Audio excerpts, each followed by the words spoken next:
La clase de hoy veremos tensores sobre variedades. Es decir, qué es un tensor y cómo lo podemos definir sobre una variedad diferenciable.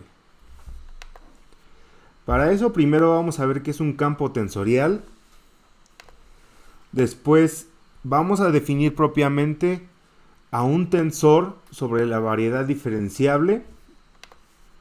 Y después vamos a responder la pregunta que seguramente estaba en la mente de todos y solamente unos cuantos valientes se habían atrevido a preguntarme, que es ¿por qué hemos dicho que las parciales no estaban bien definidas cuando todo el tiempo las hemos estado usando en cálculo? Muy bien. Esta clase, como se darán cuenta, va a fluir como agua, va a ser más suave que la mantequilla, porque ya tenemos todo, ya hemos construido todo lo que necesitamos para simplemente llevar a cabo las operaciones necesarias. Ya hemos hecho todo el músculo que necesitábamos.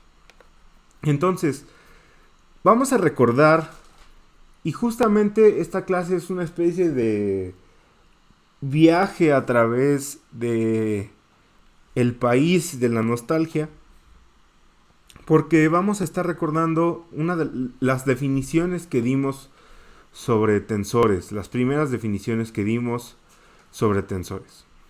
Y una de las primeras que dimos fue que eran funciones multilineales cuyos argumentos eran vectores y covectores. Cuando dimos esta definición, apenas si sabíamos lo que eran los covectores, que eran funciones lineales. Entonces habíamos dicho que los tensores tomaban como argumentos vectores y funciones lineales, es decir, vectores y elementos del espacio dual. Si yo quiero definir un tensor sobre una variedad, usando esta definición de que es una función multilineal, ¿cómo podría hacerlo? Bueno, si tratásemos de aplicar esta definición a una variedad diferenciable, tendríamos que aplicar esta función multilineal no sobre la variedad como tal, porque recordemos que vamos a aplicarla no sobre P, porque P como tal, si yo le aplico, digamos que voy a escribir al tensor como T, si yo le aplico a mi tensor AP, pues no voy a estar tomando nunca vectores y covectores, porque P como tal ni es un vector ni es un covector. P es un elemento de la variedad. Entonces, pues para empezar no puedo tomar elementos de la variedad. Entonces, ¿de dónde sí puedo tomar elementos? Pues puedo tomar elementos del espacio tangente a la variedad en el punto P y del espacio cotangente a la variedad en el punto P. ¿Por qué? Porque ¿quién vive en el espacio tangente a la variedad en el punto P? Pues ahí viven los vectores tangentes a P. Bueno, ya cumple con que uno de los argumentos van a ser vectores. ¿Y quiénes vivían en el espacio cotangente a la variedad en el punto P? Pues ahí vivían, este era por definición el espacio dual al espacio tangente. Y aquí vivían justamente las unoformas o las formas diferenciales que me daban los vectores tangentes. Entonces, si yo aplico mi tensor a lo que vive en estos dos espacios, esto tiene mucho más sentido. Y aquí en este caso simplemente estoy tomando el caso en el que mi tensor sería de orden 1 covariante, 1 contravariante. Bueno, aquí ya me estoy haciendo una idea de lo que sería un tensor sobre la variedad en el punto P. Pero ¿cuál es el problema? Si bien esto me permite asignarle un tensor a cada punto en la variedad para el que estén definidos sus vectores tangentes, ¿esto sería útil o sería inútil? Pues sería tan útil como lo que dice mi mamá que soy yo de útil. O sea, totalmente inútil. ¿Por qué? Porque no buscamos solamente aplicar tensores en cada punto de la variedad. O sea, eso estaría muy bonito y todo. Pero no nos serviría de nada. Porque buscamos hacer cálculo sobre los tensores.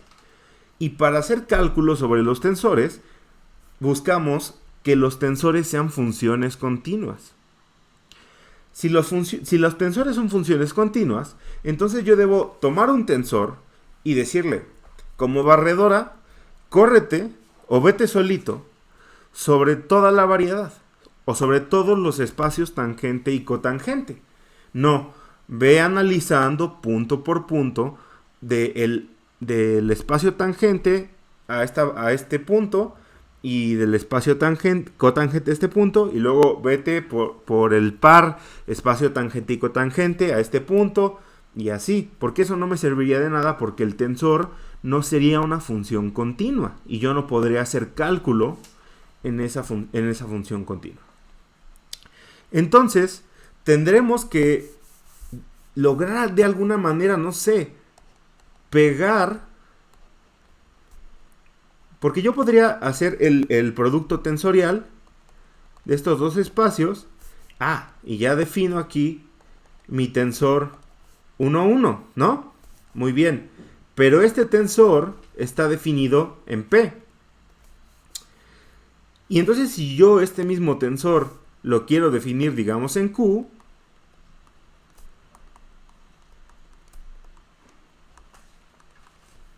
pues lo mismo, ¿no? Voy a tener que tomarlo y definirlo en Q. Idealmente yo quisiera no tener que hacer esto, sino definir a mi tensor 1, 1 y decirle, pues tú ve sobre todos los espacios tangente y cotangente. Para eso, de alguna manera yo tendría que pegar todos los espacios tangentes a la variedad y todos los espacios cotangentes a la variedad. ¿Les suena como que ya hicimos eso? Pues sí, ¿no? Porque ya lo hicimos. Y puede parecer que quién sabe para qué lo hicimos, pero aquí está la respuesta. Ya nos encargamos de esto cuando definimos justamente a los haces vectoriales tangente y cotangente a la variedad. Entonces, aquí podemos recordar otra de nuestras definiciones rústicas de tensor, que fue que un tensor de orden Mn era un elemento del espacio vectorial que era resultado del producto tensorial de espacios vectoriales y sus espacios duales. Siguiendo esta definición, que todavía no estaba completa, yo podría tomar m veces al espacio, al haz tangente de la variedad, y hacer m veces su producto tensorial consigo mismo, y esto me daría un tensor M covariante. Pero si yo no estoy satisfecho y quiero reproducir a un tensor de orden Mn, pues simplemente tomo el haz cotangente y hago n veces el producto tensorial de el mismo. Y con eso tengo por separado un tensor n covariante. Si ahora hago el producto tensorial de m veces el espacio o el haz cotangente y el haz tangente, tendré un tensor m contravariante y n covariante. Entonces ya tenemos el espacio donde vive el tensor, que va a ser el producto tensorial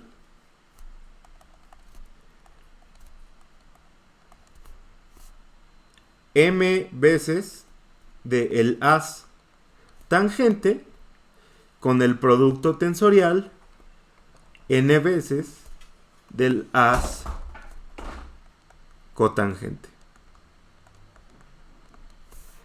Y este es el espacio donde vive un tensor de rango o de orden mn. ¿Cómo le vamos a llamar a este espacio? Bueno, pues a este espacio le vamos a llamar un haz tensorial. Entonces un tensor va a vivir aquí. Pero, ¿qué significa este espacio en realidad? Porque yo lo puedo definir. Pero, ¿qué significa? ¿Qué quiere decir? ¿Qué quiere decir el haz tensorial? Bueno, esto nos lleva un poco más cerca de lo que queremos. Pero yo lo puedo definir sin que ustedes lo entiendan e irme muy satisfecho y cobrar mi gran sueldo de 5 pesos, ¿no? Vamos a tomar a un campo vectorial X o chi, como le quieran llamar, en el espacio de campos vectoriales de mi variedad, que está definido en cada punto de la variedad. Recordemos que en particular los campos vectoriales viven en el haz tangente a la variedad. Y ahora vamos a aplicarle la uniforma diferencial omega, que recordemos que omega es una función lineal y por lo tanto es un covector, y entonces vive en el haz cotangente a la variedad. Vamos a aplicársela a el campo vectorial. ¿Qué pasa? Bueno, si yo le aplico omega aquí, G tiene que estar evaluada en un punto P. ¿Por qué? Porque G es un campo vectorial, pero este campo vectorial está definido en cada punto. Entonces yo no puedo simplemente tomar a G como si estuviera sola, porque sola pues no me está dando ninguna información. Entonces omega, actuando sobre G, tiene que estar actuando sobre G evaluada en P. Pero, simplemente por la regla de Leibniz, esto me va a dar a omega actuando en P y esto sobre G actuando en P. Si se dan cuenta, esto se puede reescribir como el vector tangente a P respecto a la forma diferencial omega sobre el campo vectorial G en P. Vamos a reescribir al campo vectorial G evaluado en P simplemente como G superíndice P. ¿Por qué? Porque es un vector. Un campo vectorial simplemente que me está diciendo que está definiendo un vector en cada punto de la variedad. En este caso estamos definiendo al vector G en el punto P. Entonces omega actuando en G evaluado en P va a ser omega actuando en G P. Pero como les decía, esto, por la regla de Leibniz, es igual a esto. Pero, si nos acordamos también de cómo actuaban los covectores, ustedes se acuerdan que un covector actuando sobre un elemento de la base era exactamente lo mismo que el covector respectivo a ese elemento actuando sobre todo el vector, en este ejemplo, en este caso, sobre todo el campo vectorial. Entonces, el covector absorbe el índice, pero como es un covector, el índice es covariante y nos deja con el campo vectorial. Esto se convierte en esto de acá. Básicamente lo que nos está diciendo es que yo voy a tener a omega actuando sobre J evaluado en P. Pero esto también nos da más información. ¿Por qué? Porque omega no solamente es un covector, sino que omega es una función lineal. Eso significa que sea un covector. Y entonces, el covector omega le está asignando a cada campo vectorial una función lineal evaluada en un punto. Es decir, a cada campo vectorial yo ya le estoy asignando una función lineal evaluada en un punto específico. Si se dan cuenta, esto me da una nueva definición para la uniforma omega. ¿Qué quiere decir? Que los omegas, es decir, las formas diferenciales, no solamente son elementos del haz cotangente, es decir, no solo son fibras del haz cotangente, no solo son las expresiones que nos dan a los vectores tangentes, sino que son una especie de cosa rara que le asignan una función lineal a cada campo vectorial. Y a ver, analicemos un poco. Si un campo escalar, campo escalar asigna un escalar a cada elemento del espacio. Un campo vectorial asigna un vector a cada elemento del espacio. Y aquí acabamos de ver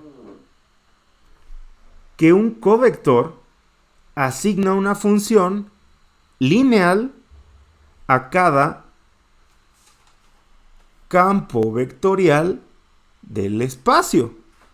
Entonces, podríamos decir que estos, es decir, las uniformas, los covectores, son campos covectoriales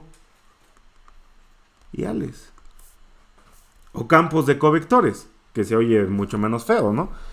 Y los campos de covectores simplemente nos quieren decir que para cada campo vectorial hay una función lineal definida. Esto es bien importante, porque para cada campo vectorial voy a tener una función lineal definida. ¿Y se acuerdan que habíamos dicho que era un tensor? Pues un tensor era una función multilineal.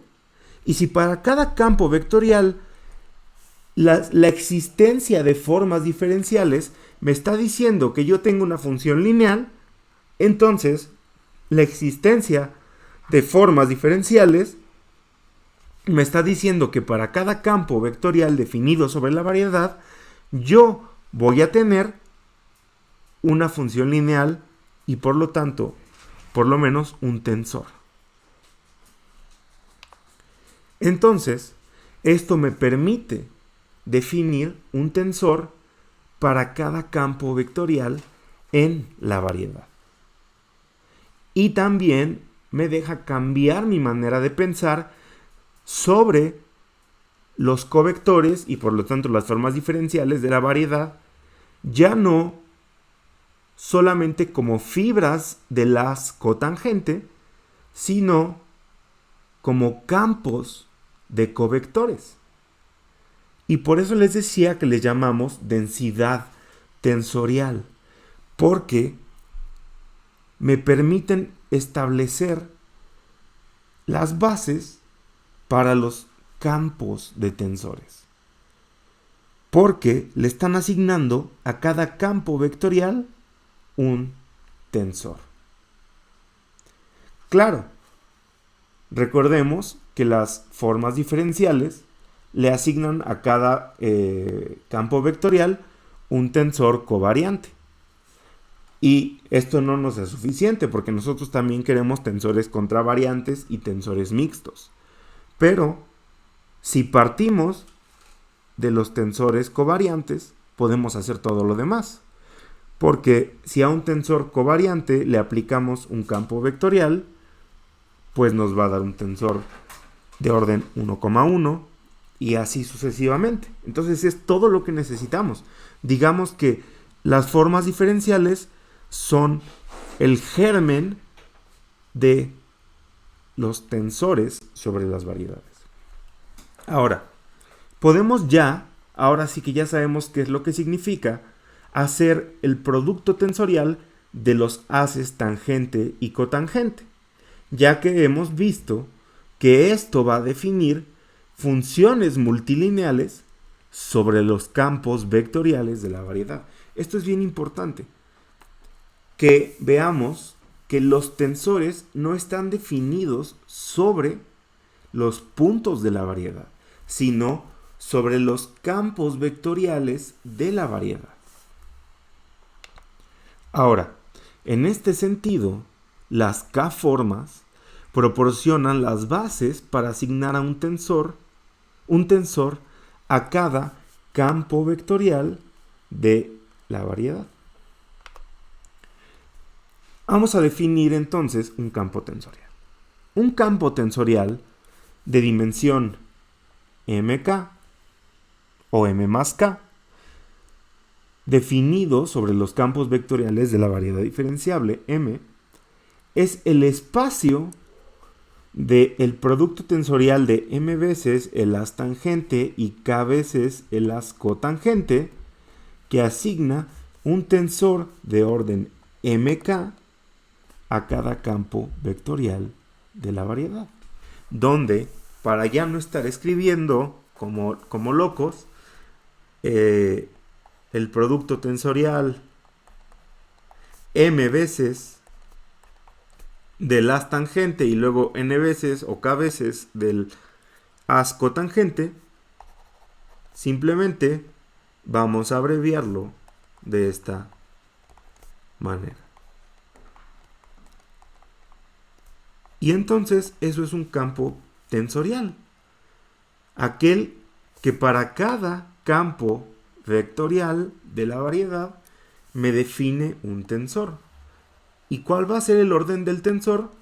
Pues la dimensión del campo tensorial. Ya casi estamos listos para definir a un tensor en la variedad.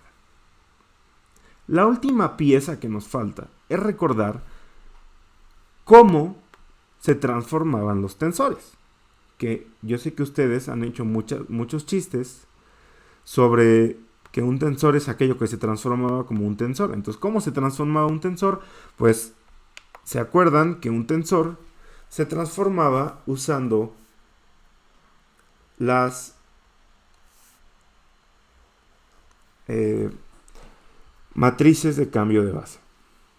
Bueno, ya estando de hecho en los reales, podemos escribir las matrices de cambio de base como la matriz jacobiana. Pero vamos a ver por qué podemos hacer esto. Podemos hacer esto porque hablar de cambios de base, tanto en los reales, porque recordemos que los reales son alguna versión de una variedad, del espacio tangente de una variedad.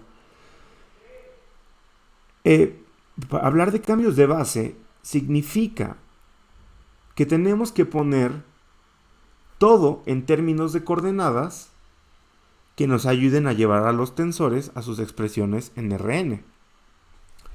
Entonces, si estamos, simplemente voy a hacer el dibujito para recordar, estamos en una variedad y aquí vive nuestro punto P. Aquí no va a vivir nuestro tensor. Nuestro tensor va a vivir aquí donde están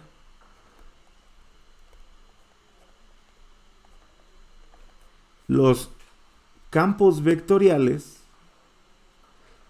de la variedad. Y entonces yo quiero llevar esto a Rn. ¿Cómo puedo hacerlo? Pues a partir de las cartas coordenadas. Eso ya lo sabemos.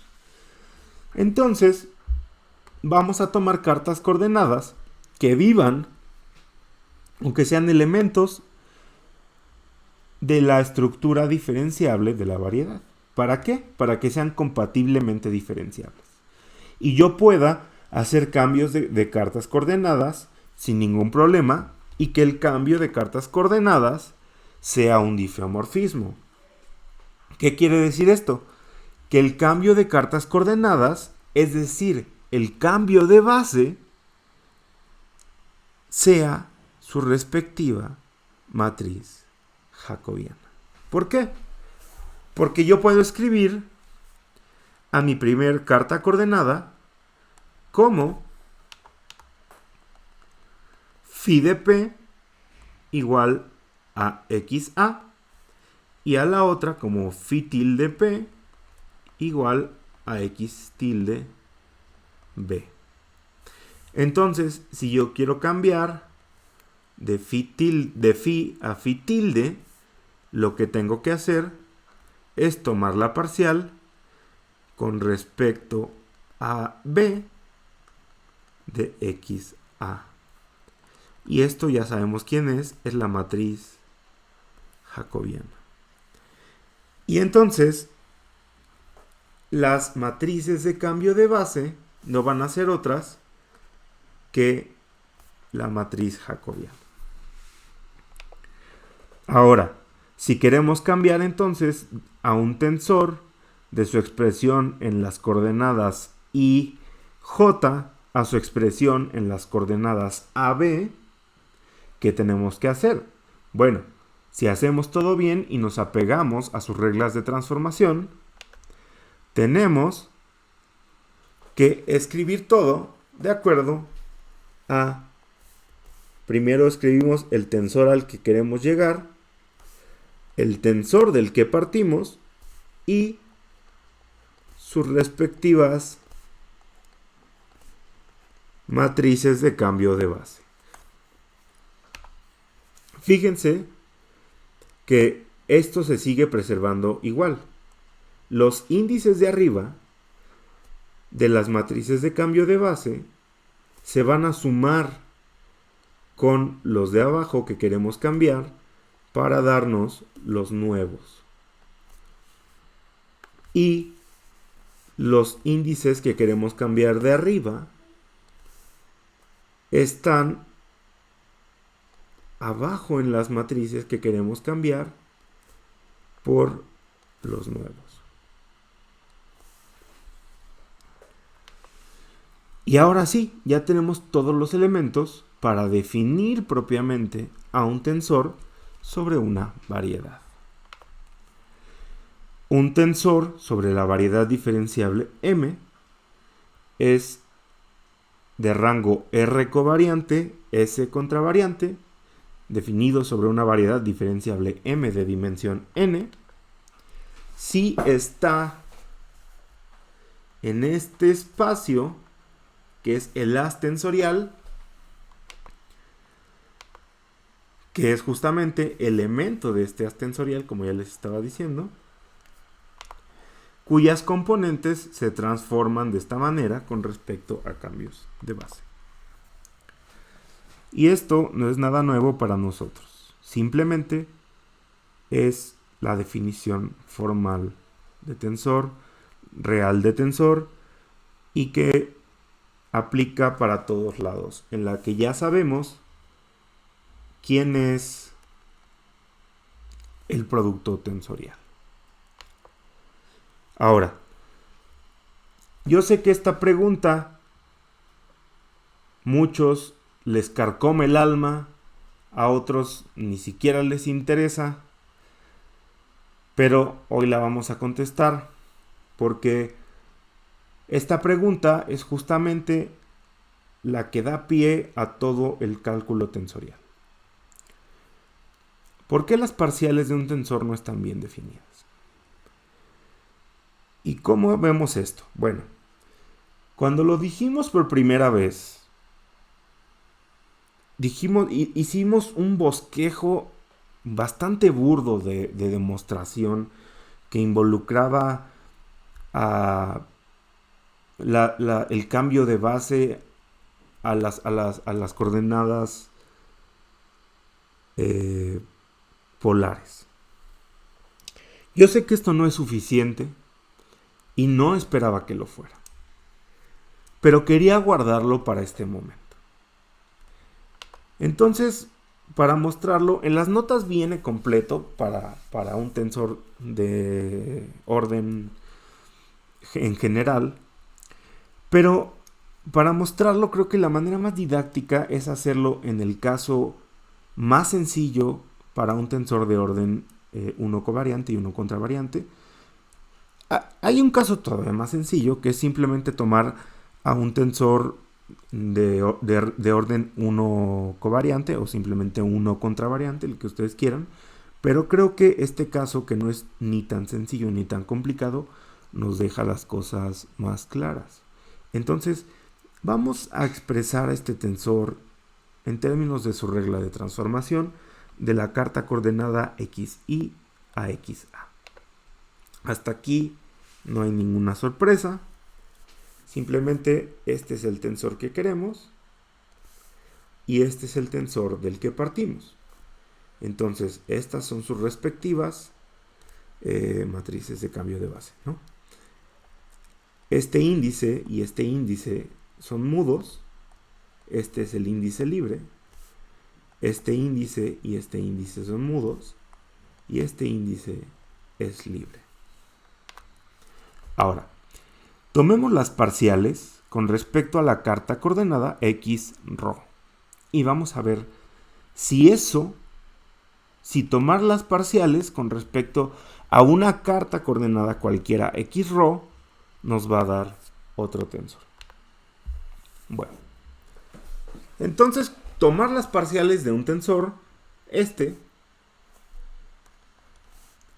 con respecto a x rho,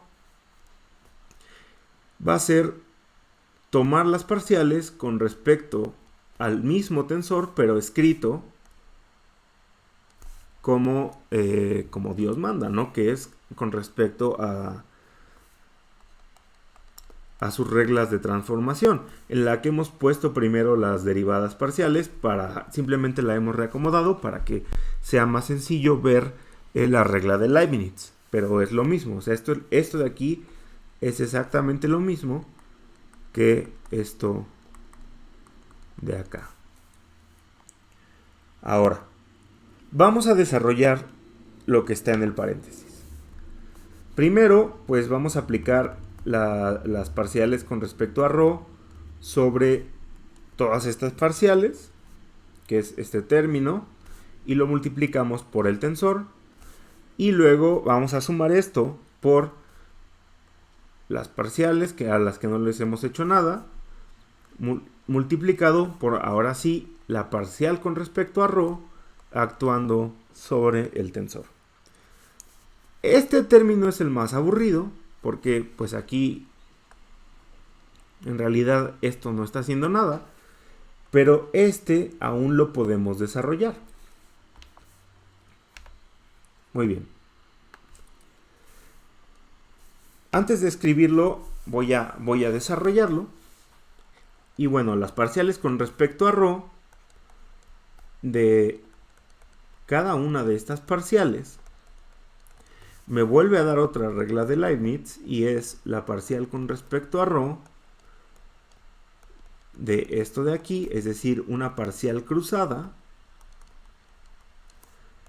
como yo cuando voy a una fiesta, por más la parcial con respecto a ρ de este término de acá, multiplicado por esto de acá.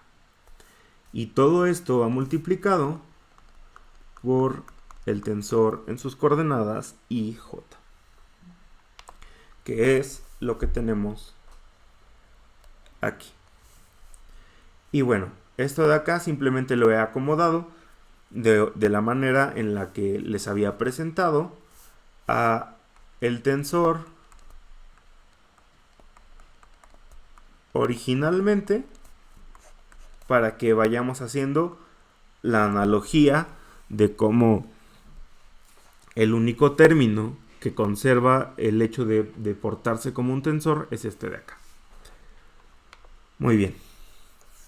Ahora, este término, como es el único que se está portando bien, lo voy a pasar hasta adelante, como cuando en la primaria los sentaban hasta adelante a los que se portaban bien y a los que no los pasaban para atrás. Este término voy a distribuir el tensor y entonces me va a quedar de ρ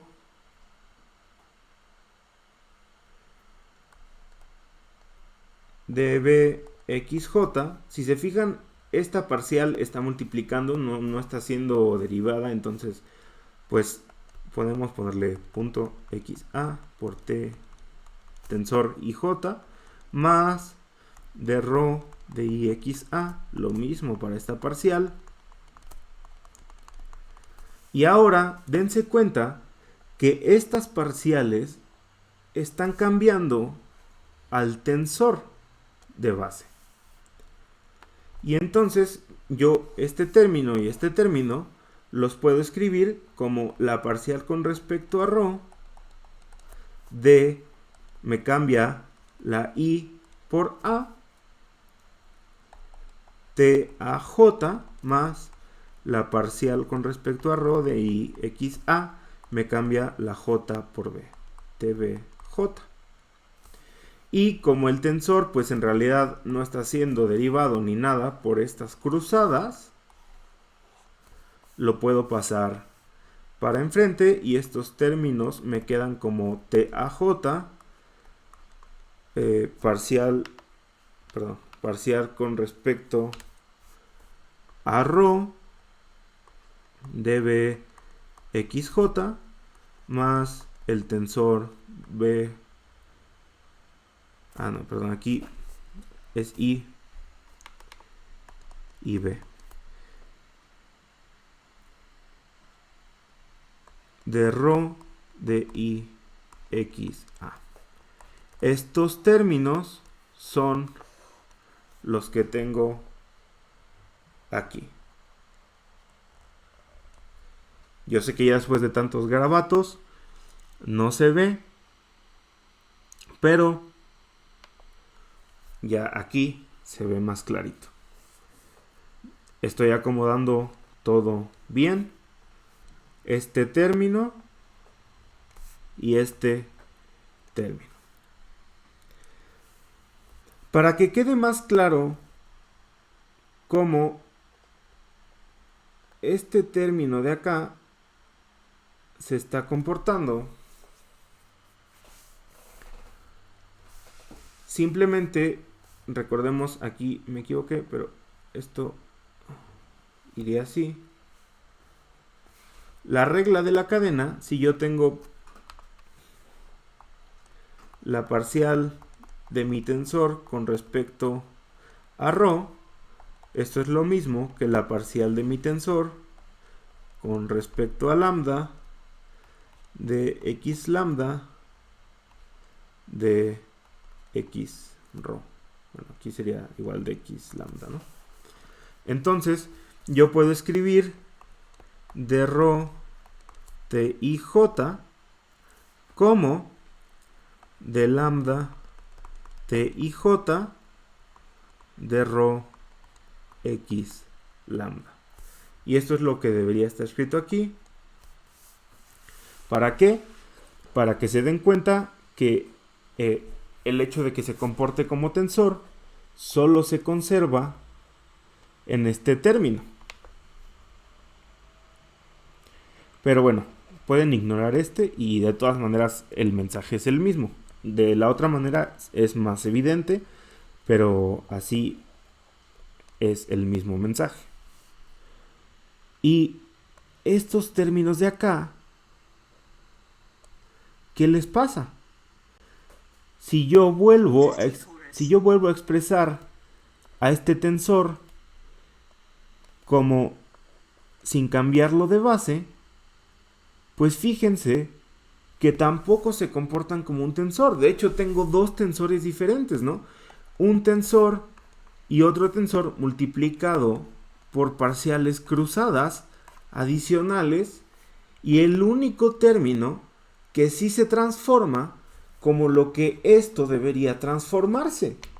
Entonces, idealmente, derivar parcialmente a un tensor resultaría en una expresión que cumple con las reglas de transformación de un tensor, es decir, otro tensor. En ese caso, habríamos obtenido esto, o bueno, esto, ¿no? Pero no obtuvimos eso.